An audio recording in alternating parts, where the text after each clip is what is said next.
제자의 삶입니다. 온전한 제자의 삶. 누가복음 6장 17절부터 오늘 본문 마지막 49절까지의 말씀은 소위 평지수훈. 여러분들 마태복음에서 산상수훈에 대해서 들어보셨죠? 누가복음에는 산상수훈이 아니라 이것을 평지수훈이라고 불립니다. 마태복음의 산상수훈과 마찬가지로 평지수훈에서 예수님은 그리스도를 따르고 또 마땅히 천국의 백성으로서 따라야 할 삶의 윤리와 또 모범, 그 실천 내용들을 교훈해주고 계십니다. 이것은 예수님을 따르는 제자로서 마땅히 지키고 따라야 할 삶의 도덕적인 규범을 제시해주고 있는 것이죠. 오늘 새벽에는 특별히 본문의 말씀을 통해서 천국의 백성으로서 또 주님의 온전한 제자로서 마땅히 살아가고 있는 우리 모든 그리스도인들이 따르고 실천해야 할 그러한 온전한 제자의 삶은 어떠해야 하는가, 크게 우리 두 가지 정도로 함께 살펴보고 은혜를 나누어 보고자 합니다. 첫 번째는 남을 비판하기에 앞서서 먼저 자기 자신을 돌아보아야 한다라고 하는 것을 말씀해 주고 있습니다.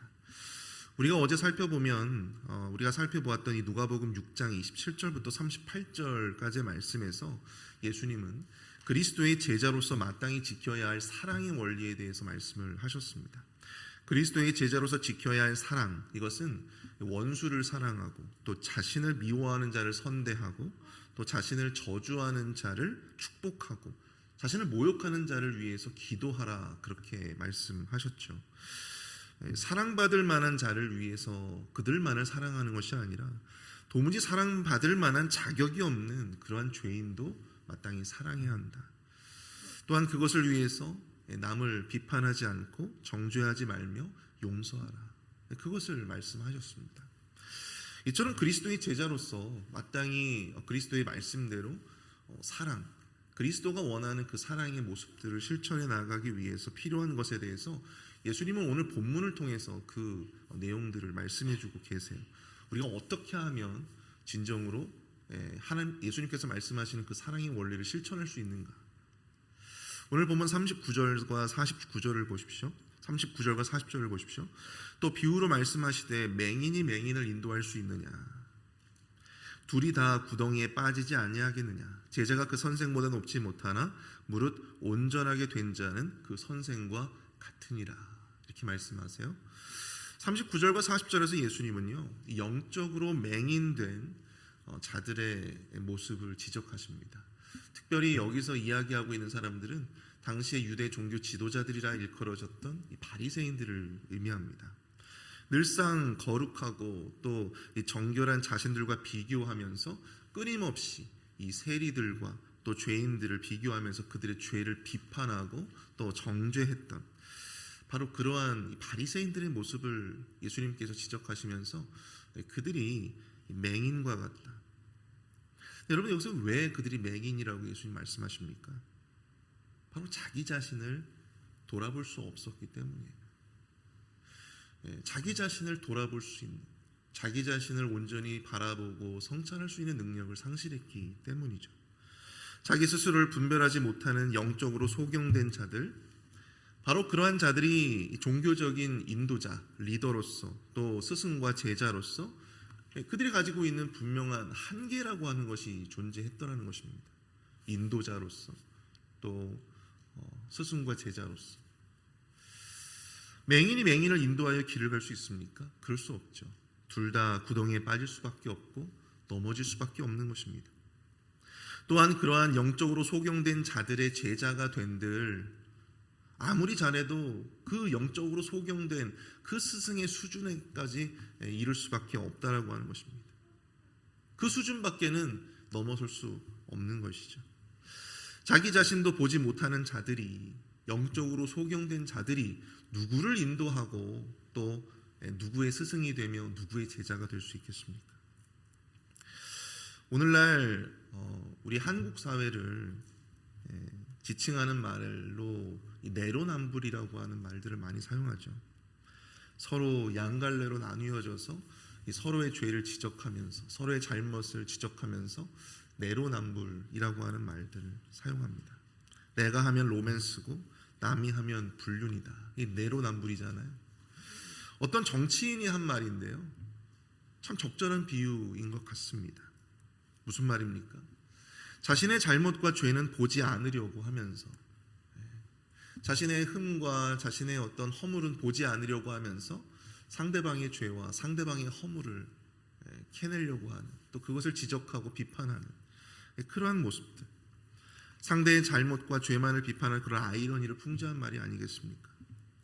예수님도 이 바리새인들의 영적으로 소경된 자들의 이러한 내로남불의 죄를 지적하고 계시다라고 하는 것입니다. 우리 41절과 42절을 보시면, 어찌하여 형제의 눈 속에 있는 티는 보고 내 눈 속에 있는 들보는 깨닫지 못하느냐?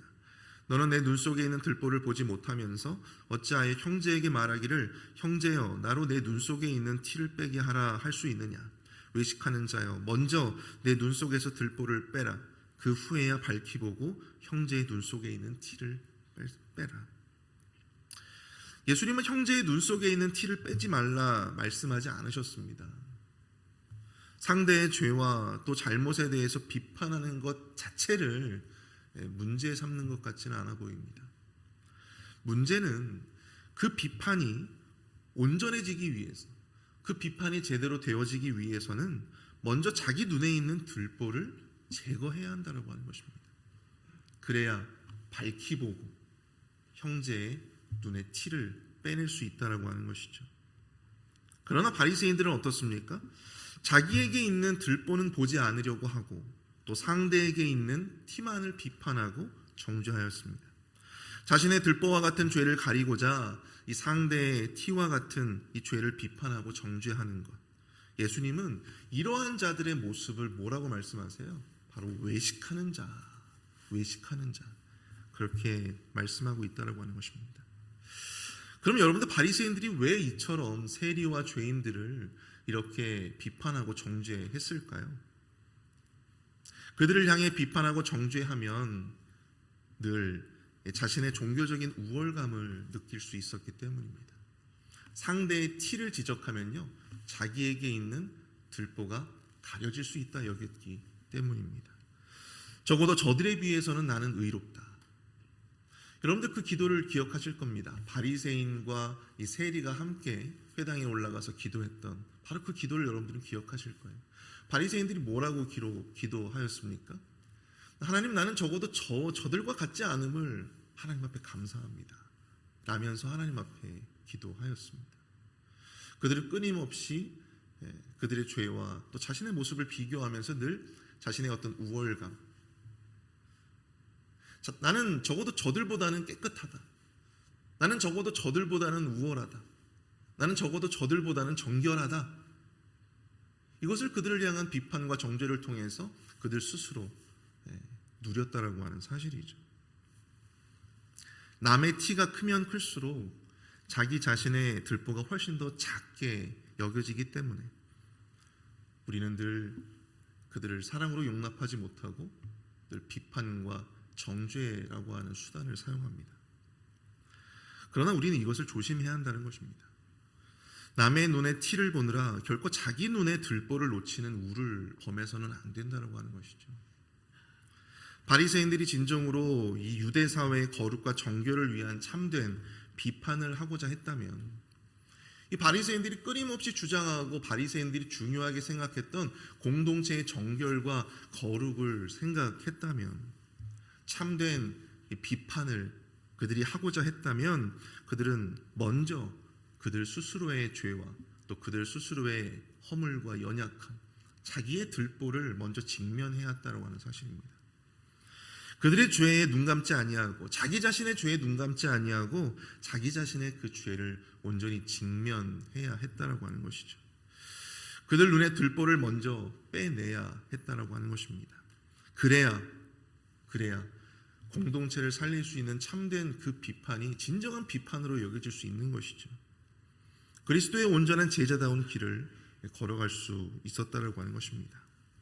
사랑하는 성도 여러분, 온전한 그리스도의 제자로서 우리가 진정으로 그리스도, 우리 주님께서 원하시는 사랑의 원리를 우리의 삶에서 실천해 나아가기 위해서 정말 필요한 것은 그들을 아예 비판하지 아니하고 그들을 향해서 우리의 입과 눈을 닫는 것이 아니라고 하는 것이죠. 무엇입니까?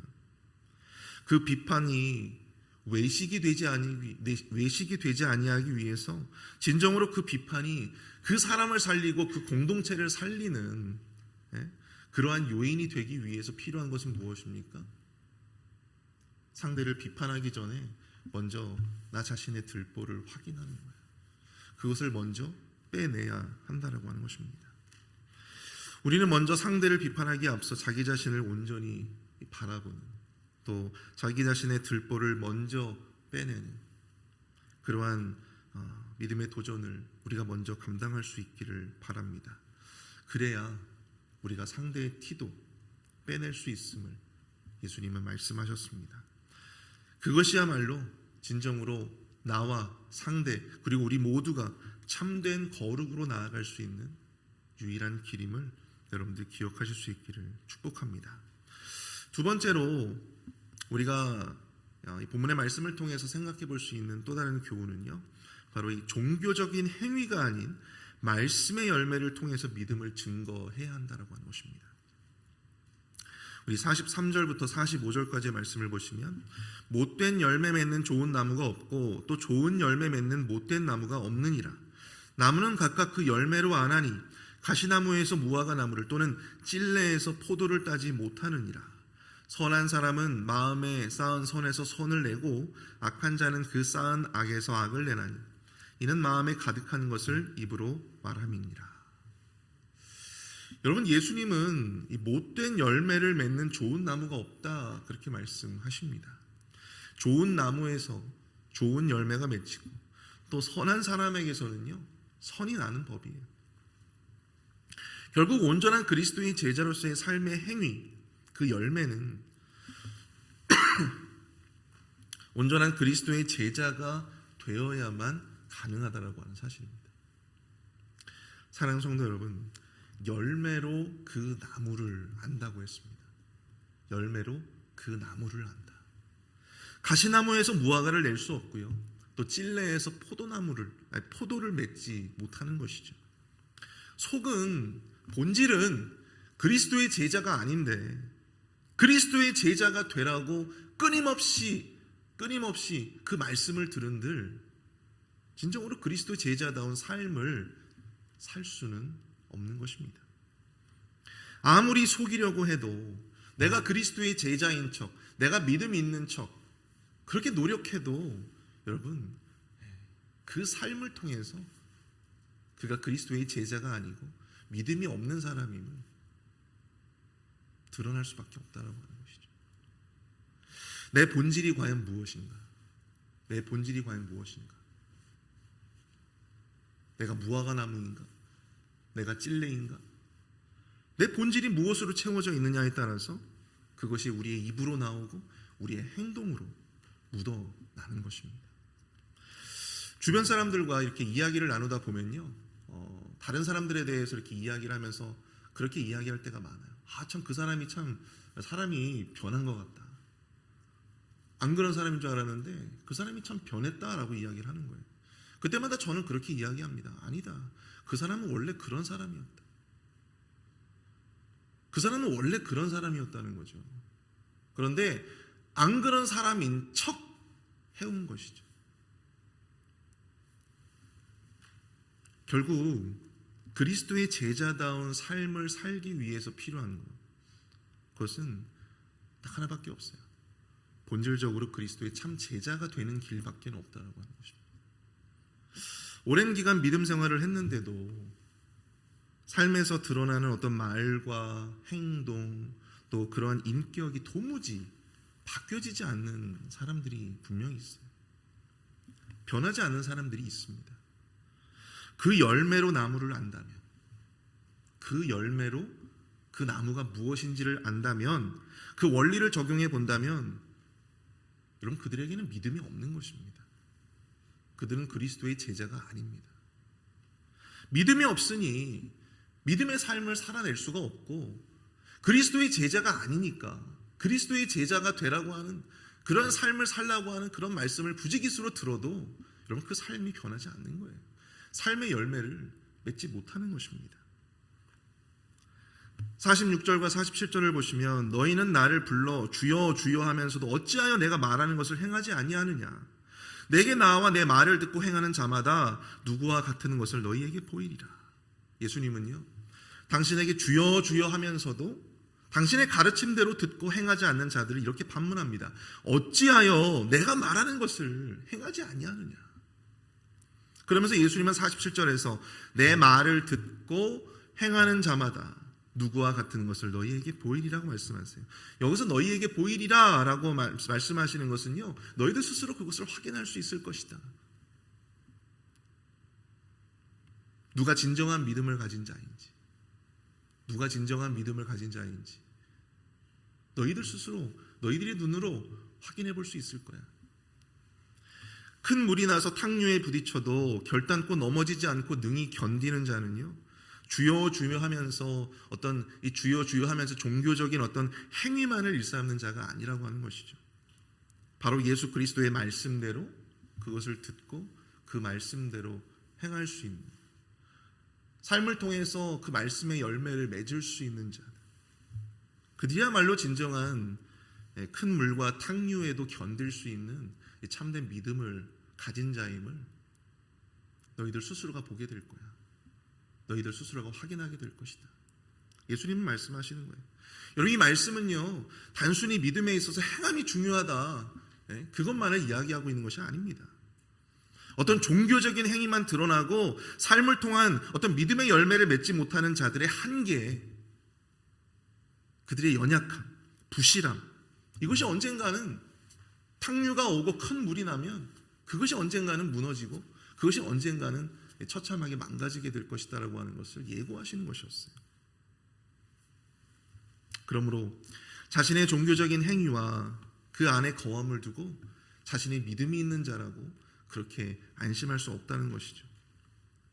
우리가 교회에서 오랫동안 주여 주여 하면서 어떤 종교적인 행위를 감당한다고 해서 예배에 참석하고 또 기도에 참석하고 봉사하고 헌신했다는 그 행위만으로 우리가 마땅히 감당해야 할, 우리의 어떤 삶의 현장에서 우리가 마땅히 말씀의 열매로 맺어야 할 그 믿음의 가치를 우리가 대신하려고 한다면 그것은 결코 대신할 수 없다라고 하는 것을 이야기해주고 있는 것입니다. 그것은 믿음이 아닙니다. 한 환자가 의사를 방문했습니다. 근데 의사는 환자에게 어떤 약을 처방해 줬어요. 이 약을 드시고 일주일 후에 다시 오십시오. 일주일 후에 환자가 다시 의사를 찾았습니다. 약을 드셨습니까? 아니요, 그 약을 먹지 않았습니다. 저는 그 약이 필요하지 않다라고 하는 결론을 내렸습니다. 그런데 참 이상한 것은 이 환자가 일주일에 한 번씩은 계속해서 그 의사를 찾아온다는 거예요. 근데 그 의사가 묻습니다.